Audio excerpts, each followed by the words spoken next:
Morning students. और बच्चों, कैसे हो सभी अपने घर पर। Today we will discuss parts and holes. This topic is related to class 4 and 5. Parts and holes. The another name of this topic is fraction. This topic is based on fraction. So in class 4 and 5th, some basic examples are given here in this topic. So first of all, we know about the basic knowledge of parts and holes. Okay students, so today we will discuss about the basic things about parts and holes. So first one is, for example,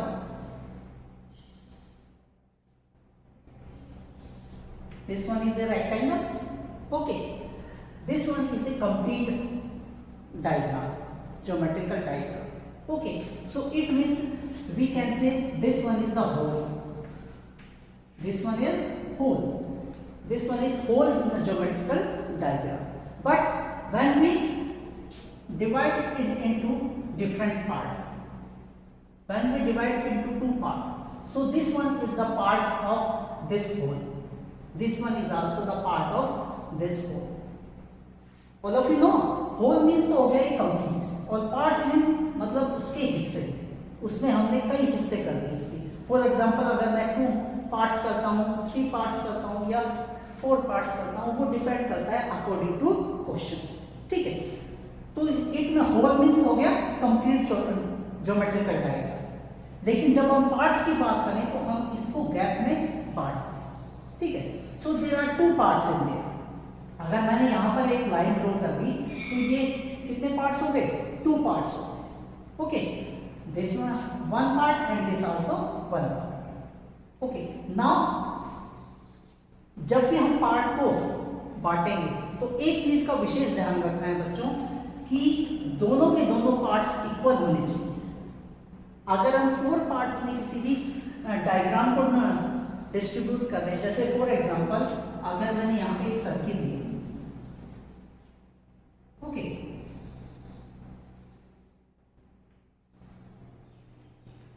मैंने इसको 4 parts में divide कर दिया। अब ये चारों के चारों पार्ट्स हैं वो क्या है? इक्वल।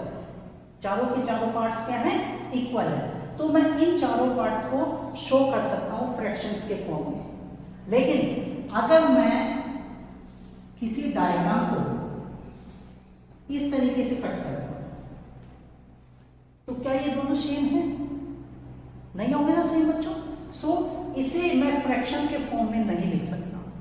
इट मीन्स ये हुआ कि अगर हमें किसी भी नंबर को रिप्रेजेंट करना है फ्रैक्शन फॉर्म में तो सबसे पहले हमें उस कंप्लीट डायग्राम जो दिया हुआ है, चाहे वो स्क्वायर हो, रेक्टेंगल हो या कोई और डिजाइन हो, ठीक है, उसे हमें इक्वल पार्ट्स में डिवाइड करना है। क्या करना है? उसे हमें इक्वल पार्ट्स में डिवाइड करना है। इस चीज का विशेष ध्यान रखना है। ठीक है, फॉर एग्जाम्पल मैंने इसके 2 पार्ट्स, इट मीन्स ये टोटल पार्ट्स कितने हो गए? यहाँ पर 2 पार्ट्स हो गए और मैं यहाँ पर एक पार्ट को कलर कर देता हूं। ठीक है, एक पार्ट को मैंने कलर कर दिया और आपसे पूछ लिया जाए what is the fraction of coloured part. Coloured part का फ्रैक्शन बताइए क्या होगा। ठीक है, तो कलर्ड पार्ट कितना है? सबसे पहले तो वो देखिए, 1 है और टोटल पार्ट्स कितने हैं? 2 है। इट मीन्स ये जो फ्रैक्शन आया ये कितना आ गया? हाफ। हाफ को हम कैसे डिनोट करते हैं? 1/2। ये भी हाफ है और ये भी हाफ है, और हाफ हाफ मिलाकर पूरा क्या बन गया? होल। ठीक है, इसी तरह यहां पर इसके कितने पार्ट्स किए हैं मैंने? 4 पार्ट्स किए। इसमें भी अगर मैं एक पार्ट को कलर कर देता हूं तो कलर्ड पार्ट का फ्रैक्शन क्या होगा? तो कलर्ड पार्ट है हमारा 1 और टोटल पार्ट्स कितने हैं? 4। बच्चों ध्यान देना, टोटल पार्ट्स हमेशा नीचे आए। अगर आपने इसको इस तरीके से लिख दिया, it means this one is wrong. Total part हमेशा नीचे लिखने हैं आपको। इस चीज का आपको विशेष ध्यान रखना है। ठीक है ना बच्चों? तो यहां पर 1/4 होगा क्वार्टर्स की बात करें। इसी तरह एक एग्जांपल और लेते हैं बच्चों। इसमें मैं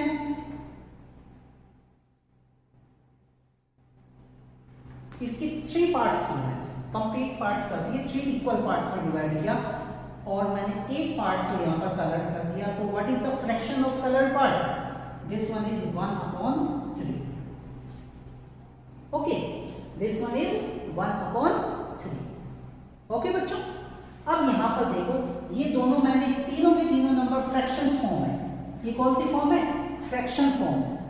अब फ्रैक्शन फॉर्म के अंदर जो ऊपर का पार्ट होता है उसे हम बोलते हैं न्यूमरेटर.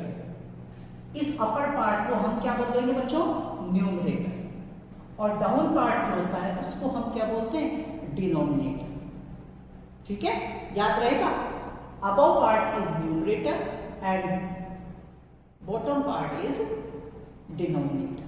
ठीक है, और डिनोमिनेटर हमेशा टोटल काउंट होता है. जितने भी पार्ट्स करें, अगर हम इसके 8 पार्ट्स करते हैं तो 8 आएगा. ठीक है, ये तो हो गया कलर्ड पार्ट का फ्रैक्शंस. इसी तरह ब्लैंक पार्ट का भी फ्रैक्शंस पूछा जा सकता है आपसे. जैसे ब्लैंक पार्ट इसमें 1 है, तो इसमें ब्लैंक पार्ट का क्या हो गया? 1/2 हो गया. और अगर इसमें ब्लैंक पार्ट का पूछा जाए तो ब्लैंक पार्ट कितने हैं? 3 है यहाँ पे, तो 3/4. ब्लैंक पार्ट का जो फ्रैक्शन आएगा वो कितना आएगा? 3/4. और इस एग्जांपल में ब्लैंक पार्ट हमारा 2 है, so 2/3. So this is the process according to there. अगर हमें यहां पर पहले से कोई डायग्राम दिया हुआ है और उसमें पार्ट शो किए गए तो हम उनका फ्रैक्शंस इजीली फाइंड आउट कर सकते हैं. ठीक है बच्चों, समझ में आया ये बात? अब हम बात करते हैं कि अगर मान लीजिए फ्रैक्शन दिया हो और हमें उसे शो करना हो डायग्राम के अंदर, तो हम कैसे शो करें? वो हमें यहां पर एक फ्रैक्शन दे दिया इस फ्रैक्शंस में, और हमें एक शेप दिया हुआ है, एक रेक्टेंगल शेप. इसमें हमें 3/8 के रूप में इसको रिप्रेजेंट करना है इसमें.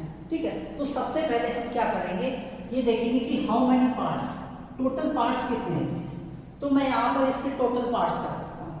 अब टोटल पार्ट मैं कई वे में कर सकता हूं बच्चों. मैं यहां पर इस तरीके से लाइंस खींचूंगा तो 8 पार्ट्स हो जाएंगे. इस तरीके से लाइन खींचूंगा तो भी 8 पार्ट्स हो जाएंगे.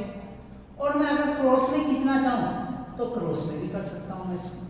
ये 4 है और 4 ये हो गए 8 पार्ट. ठीक है, तो सबसे पहला क्या करना है बच्चों, हमें जितने पार्ट्स हैं टोटल, पहले इसको देखना है डिनोमिनेटर. अगर डिनोमिनेटर जितना भी दिया हुआ है उतने उसके पार्ट्स करना है. ठीक है, और उसके बाद देखो कि कितने पार्ट्स इसमें कलर किए हुए हैं. ठीक है, तो हमारे कितना दिया हुआ? 3. अब कोई भी आप 3 ले लीजिए कंटिन्यूअस. ठीक है, जैसे मैंने मान ली सपोज कि ये 3 ले. ठीक है, तो इस तरीके से हम किसी भी डायग्राम के अंदर शो कर सकते हैं फ्रैक्शन. एक एग्जांपल और लेते हैं. जैसे सपोज कीजिए मैंने यहां पर लिया 4/6. ओके, और मेरे पास है यहां पर स्क्वायर. ओके, अब सबसे पहले मैं क्या करूंगा, इसमें 6 पार्ट्स में डिवाइड करूंगा. ठीक है, कितने पार्ट्स में? 6 पार्ट्स में डिवाइड करूंगा. तो मैं यहां पर इसमें उसको भी पार्ट्स को डिवाइड करने के अलग अलग तरीके बच्चों. यहीं पर मैं 6 लाइन भी ड्रॉ कर सकता हूं, हो सकता है ना आराम से. तो 3 और मैंने यहां से हो गए टोटल 6 पार्ट. अब देखो कितने पार्ट्स कलर्ड है, यहाँ पर 4 पार्ट कलर्ड है. तो मैंने यहां पर ऊपर के तीनों ले लिए और एक नीचे का हिस्सा हो गए. लेकिन इसमें एक चीज देखना बच्चों, यहां तक तो हमने कर लिया, लेकिन यहां पर 4/6 इस फ्रैक्शन को हम दूसरे तरीके से भी लिख सकते हैं. कैसे लिख सकते हैं बच्चों? दोनों के दोनों नंबर्स 2 की टेबल में आते हैं ना. तो हम क्या कर सकते हैं, अगर हम इसको 2 से डिवाइड करते हैं तो ये तो क्या आ जाएगा 2 2 जा 4 और ये 2 3 जा 6. अगर मैंने यहां पर इसकी जगह ये लिख दिया तो भी बच्चों सही होगा. ठीक है, तो भी क्या होगा बच्चों? बिल्कुल सही होगा. क्यों? क्योंकि यही इसकी शॉर्ट फॉर्म है बच्चों. यही इसकी क्या है? शॉर्ट फॉर्म है. नेक्स्ट वीडियो में मैं आपको इसका सिंपलेस्ट तरीका बताऊंगा. ठीक है, उस चीज को. तो अभी यहां पर केवल आपको ये पता होना चाहिए कि टेबल्स आपको कि ये दोनों नंबर किसकी टेबल्स में आ रहे हैं. जैसे यहाँ पर 3 और 8 किसी के टेबल में नहीं आते तो ये नहीं होगा, लेकिन यहाँ पे ये दोनों नंबर्स 2 की टेबल्स में आ रहे हैं। इट मीन्स इसका सिंपलेस्ट फॉर्म क्या हो गया, सिंपलेस्ट फ्रैक्शन आ गया हमारे पास में 2/3। ठीक है बच्चों, समझ में आया?